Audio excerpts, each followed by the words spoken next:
My name is Olivia. I'm 35 years old. I've known my husband Nick since our college days, and we've been together for about 15 years, including the time we dated. Both Nick and I are still working at the company we joined after graduation.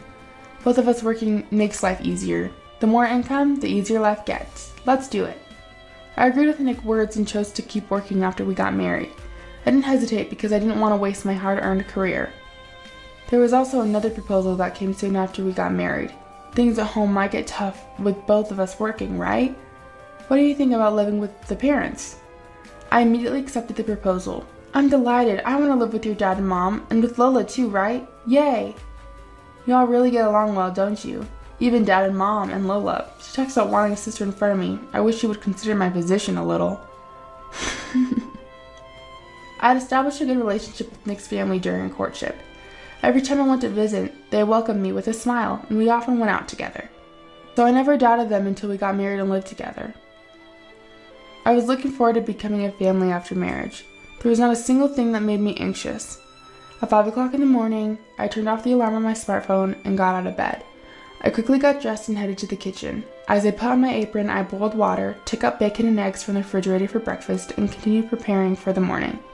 When I put the morning paper that I had taken from the mailbox on the desk, my father-in-law came downstairs from the second-floor bedroom. "Good morning." "Good morning. I'll prepare the coffee." My father-in-law nodded and sat down at the dining table. It was 6 o'clock in the morning, and he always goes to work before 7 because he starts early. He's a high-ranking executive at a major company, famous even at my company for being skilled. However, at home, he's only quiet and never acts high and mighty. That was delicious. When he finishes eating, he always brings his dishes to the sink. At first, when he brought them carefully, I told him, "You can leave them there." "It's all right. Let me do at least this much," he responded. He doesn't talk much, and we rarely have a chance to chat, but I think he's a very kind person. It's been almost 6 years since we started living together like this, and everything has gone as planned with only my father-in-law. At 6:45 in the morning, Lola would come stomping down the stairs from the second floor. "Oh, I'm sleepy." "Good morning, Lola." However, Lola ignored my greeting. She came to check the kitchen as is. "Ugh, I was in the mood for cereal today." "Oh, I'm sorry, I made pancakes today." I knew what was going to happen next. Ignoring my explanation just like she ignored my greeting, Lola started throwing all the pancakes I had worked hard to make into the trash. "Okay, let's make them again." Lola dumped the empty plate in the sink as if to tell me to wash it. From the first day of our marriage and living together, I received a harsh invitation into my role as a wife. And it wasn't only Lola. "Yuck, yuck, what's this? You didn't make pancakes?" At 7 o'clock in the morning, my mother-in-law would slowly wake up. Nick would casually wake up as a result of this, but "I'm sorry. Just cooperate, would you? You're going to make everyone's breakfast late." I'd initially complained that Lola had thrown the pancakes in the trash, but it seemed that my protest fell on deaf ears. Upon seeing their unsettling, gleeful grins, I realized I had been tricked. On my very first day, I already wanted to quit this co-living arrangement, but I thought given time they'd come around. However, even after 6 years, nothing had changed. I felt utterly helpless. Adding insult to injury, my very own husband, the key person in all this, masterfully ignored the whole situation. I had consulted with Nick in our first year of marriage, but all he'd done was dismiss my concerns, saying, "I'm sure they have their reasons." I never grasped what he meant. Even after repeated complaints, all he did was shift the blame, telling them exactly what I said. "Olivia doesn't like it, so you should stop." That was when I realized he wasn't just lacking tact. He simply didn't care about anyone but himself. Of course, the harassment from my daughter-in-law didn't end there. I ate my breakfast standing up, snatching bites while doing other chores, leaving no time to sit down and enjoy my meal. While having breakfast, I tidied up, did laundry, and cleaned the house. Then right after I finished, it started. "On your way back, could you pick up some snacks? Oh, and if you're going shopping, could you get my makeup too?" Needless to say, they never offered any help. The reason I wake up at 5 a.m. is because I still have a job. Preparing for the morning and making lunch ahead took quite a bit of time. I left the house at 8 a.m. every morning. Of course, my leisurely mother-in-law and the home help, Lola, didn't even bother to see me out. It's been 6 years. I've gotten used to it, but every morning I left for work, I whispered to myself, "This isn't what I signed up for." I work as an office administrator. My office hours end at 6 p.m., but often I end up working an extra hour or two. At first I used to work overtime regularly, however, I was constantly harangued by calls to my office. Is my daughter-in-law there? Can she stop working overtime? As a result, I felt bad for causing inconvenience to my colleagues and superiors, and unless it was absolutely essential, I was allowed to bring work home. Usually, I got home around 7 p.m. Nick typically returned home by 8 p.m., so the first thing I had to do was prepare dinner for my mother-in-law and Lola and finish the laundry. Can't you come home earlier? The laundry's not done yet. Of course, I didn't lift a finger to help. Neither did Lola. You can't even manage the household chores properly. I've been yelled at and even had my dinner withheld. In these cases, I still had to prepare meals for everyone else in the family. After they finished eating, they wouldn't carry their dishes and demanded coffee in the living room. I was left to clean up the dishes, prepare coffee, and run around. Nick would arrive midway through, but he never helped me out. Pasta today? I was in the mood for pizza. Huh? What's up? Are you in a bad mood today? No, just eat your food. Alrighty. Even Nick's small remarks were getting on my nerves. After Nick and the other two had fallen asleep, I still needed to stay awake. I had to complete household chores and then finish up my work brought from the office. What should I do? At this rate, I might not be able to finish on time. Maybe I'll just do as much as I can now and continue during my lunch break tomorrow. I'm home. Father-in-law, welcome home. I apologize. I'll prepare dinner right away. I was so absorbed in my work, I didn't notice father-in-law had returned home, but he simply replied, "No, I'll take a shower first," and went into the bathroom. In the meantime, I tidied up my laptop and started preparing the meal. Once father-in-law finished eating, I cleaned up everything and went to bed. It was already 1 a.m., which was relatively early for me. The following day, I'd wake up at 5 a.m. and start another busy day. Then, one day, I collapsed at work. One morning, as I was walking around the office, I suddenly felt dizzy and fell. Thankfully, I didn't lose consciousness, and after resting in the break room, I felt a bit better. My boss told me to take it easy and gave me the afternoon off. Well, isn't it unusual for you to be home at this hour? Yeah, I wasn't feeling well. Is it just an excuse? What? Come on, you look perfectly fine to me. It's not good for an adult to use sickness as an excuse to slack off, you know. You need to work harder. I couldn't even muster the energy to be angry at their laughter and nonchalant attitude. I never had high expectations, but their insensitive words made me feel worse than angry. My body just instinctively rejected them, and I found it hard to breathe. So you can put more effort into dinner today, right? Of course, right. You've got time. We've been putting up with your quick and easy meals. You should treat us when you have the time. On that day, my husband, just like mother-in-law and Lola, came home expecting a homemade meal because I had the afternoon off. He didn't think about why I got off early or showed any concerns. As a result, I ended desperately cooking steak, getting constant complaints like, "Could you cook it a bit more? Don't you have any sausages? We don't need vegetables." I had reached my limit. What? You're quitting your job? I had decided to quit my long-time job. I thought that if I focused only on housework, things might get a bit easier. I can't do this anymore. We should be able to manage with Nick's salary, right? I'm finding it hard to balance work and house chores. No, that's a bit unrealistic. At my husband's words, laughed out and saying it's unrealistic, I turned pale. What? Why is it unrealistic? Because we two are contributing $1,500 to the household expenses every month, right? It'll be difficult to do that with just my salary. Well, can we maybe reduce that? I think Mom would probably say no. Well, if it's not possible, it's not possible. Just try a little harder. The sight of Nick patting my shoulder and smiling, I had never hated him more. I thought it was pointless to talk to him anymore, but it seemed like fate was on my side. The company I worked for was downsizing due to poor performance. I had the option to seek assistance for the next job placement for my company or even stay, but I chose to resign immediately. Huh? You're leaving because the company is doing poorly? Yes, that's why I'll be focusing on household chores from now on. I told Nick, who had just returned from work, that I had resigned from the company. I knew it was somewhat forceful, but I felt it was the only way to make him pull his weight. However, when mother-in-law and Lola, who were along with Nick, heard the news, they became livid. Are you out of your mind? What about the money? If you're working, it's going to be hard on Nick. I won't allow any cutbacks. But there are things I just can't do besides juggling household chores, and work was exhausting. I believe this is a good opportunity for me. No, but you said it's impossible. We need at least $2,000 to get by." "I think you can manage. After all, $2,000 is just for living expenses. Honestly, I don't believe the utilities alone can cost that much." I was under the impression that the $2,500 I was providing every month was going towards living expenses, and there had to be room for savings. Even though they adamantly said it was impossible, I believed the amount could fluctuate as it was not a fixed cost. Then I was told an unbelievable fact by mother-in-law. "Oh, my head hurts. You thought that was just for living expenses? Then what are you spending it on? I thought it was all going to mother-in-law and Lowe's living expenses.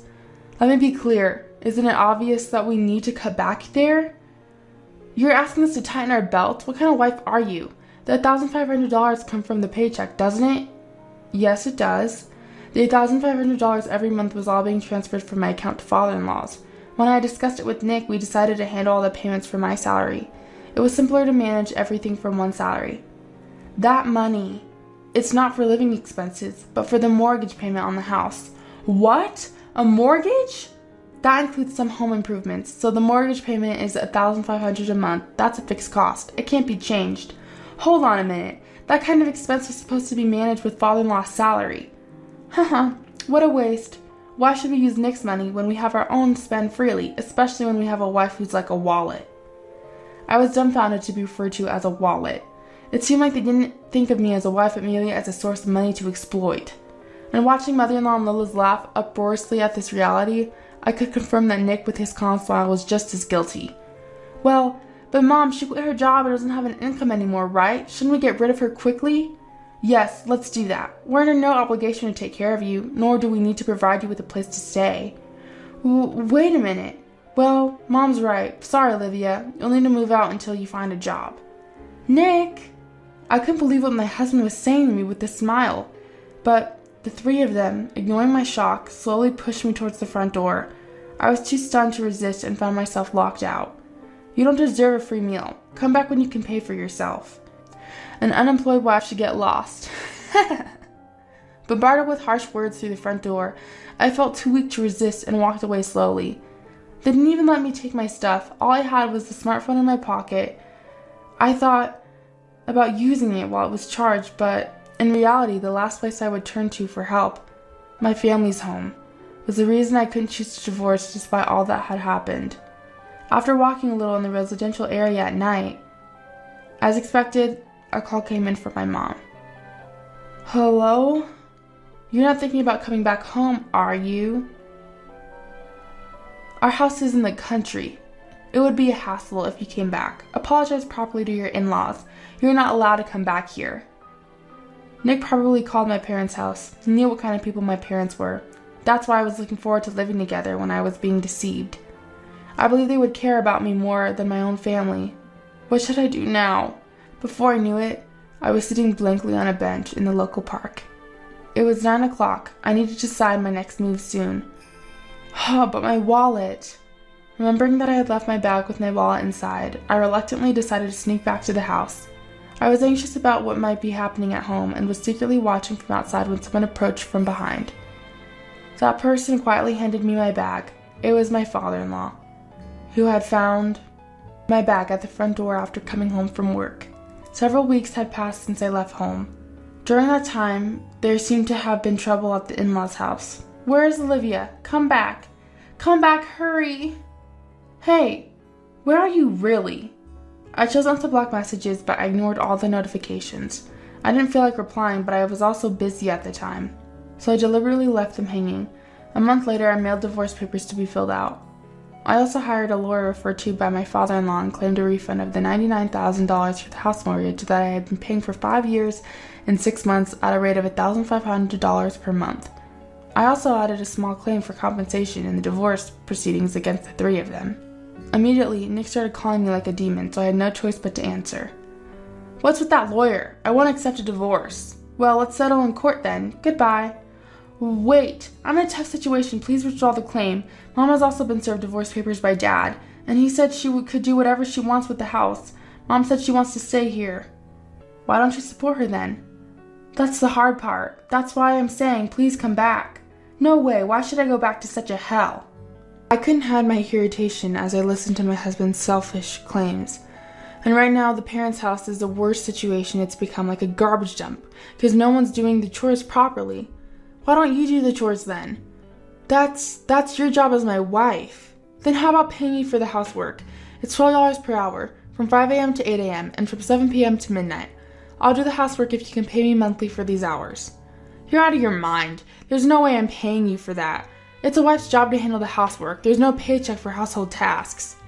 My father-in-law did pay me. What? On the day I was kicked out, my father-in-law, who had handed me my bag, bowed his head deeply to me. I'm really sorry. I warned him several times, but I never thought it would come to this. Father-in-law, I know about your parents' house, Olivia. I feared that something like this might happen eventually. With those words, my father-in-law asked me to wait in front of the house for a moment. I entered the house, and after a few minutes, he quietly handed me something he had fetched. This is a banking card, isn't it? What my father-in-law handed me was a banking card in my name. Soon after we got married and started living together, my father-in-law had asked me to open an account, as he knew someone who worked at a local bank. Remember the troubles that started as soon as we moved in together? That's why I thought it would be troublesome if something happened, so I made this. I knew right away when we got married that he was doing something when I wasn't around. I warned him several times, and I was fooled by his act of pretending to reflect on his actions. So I want you to accept this money. Please consider it as my way of making amends. When I sneakily checked and there was about $200,000 in the account, I was shocked. I owe you nothing but gratitude, father-in-law. Well, I was busy with work. I think I should make up for the fact that I hurt Olivia during that time. It's a token of my gratitude for always making delicious meals for us. Thank you so much. The others used to brag about it, but actually before Olivia came, I was doing most of the housework. It's also my fault for spoiling the family. Please forgive me. I can't believe it. Also, this money is what Olivia should receive for her hard work doing housework for the past 5 years and 6 months. It's your salary for housework. I just calculated the hourly wage as $12 on my own, but I hope that's okay. I was moved by the warmth of another person, and it felt so comforting that I could only nod through my tears. If you can't afford it, then pay me. I'm done working for free. I don't care how much you guys struggle. You need to experience even more hardship. Don't say such harsh things. Please, I beg you, it was my fault. Forgive me, I'll do anything. Then, my mother-in-law Lola started sobbing on the other end of the phone. I was wrong, I'm sorry. I was just enamored with a drama I watched recently. It wasn't my true feelings. I'm sorry too, I'll help with the housework from now on. I won't mistreat you. Let's get along as sisters. Even after hearing the voices of the 3 people experiencing hell, I was unmoved, because I felt that they still had the energy to plead. Nick said a moment ago that he'd do anything. Oh, of course we'll do anything too. Yes, I'll do anything, even the house chores. I'll help too if you need anything, just tell us. Thank you. Then please pay the compensation from the divorce trial and return the $1,500 as agreed. What? That's all I'm asking from you. Well then, goodbye. With that, I hung up the phone and blocked all their contacts. A few days later, I heard that Nick's mother-in-law and Lola moved out of the house. Apparently, they were unable to pay off their mortgage, and their house was put up for auction. By the way, father-in-law, after divorcing mother-in-law, moved to a suburban house and is said to be enjoying his single life. And the 3 who were kicked out of the house are now living together in a cramped apartment, working hard to pay the compensation and refund from the divorce trial that I demanded. They agreed to pay in installments, so, while it will just be a monetary relationship from here on, I've told them I'll sue if they fall behind on payments. They're risking their lives.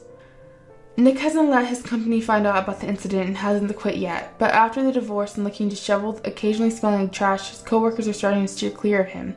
The office atmosphere is the worst for him. And me? I'm currently working at the company where father-in-law is employed. Utilizing my skills from my previous job, I've been entrusted with the role of a manager in the general affairs and HR department. It's a fulfilling job, and I want to keep pushing myself. By the way, of the $200,000, I used about $7,000 for starting my new life, but I haven't touched the rest. I plan to keep this as an emergency money in case father-in-law ever needs help.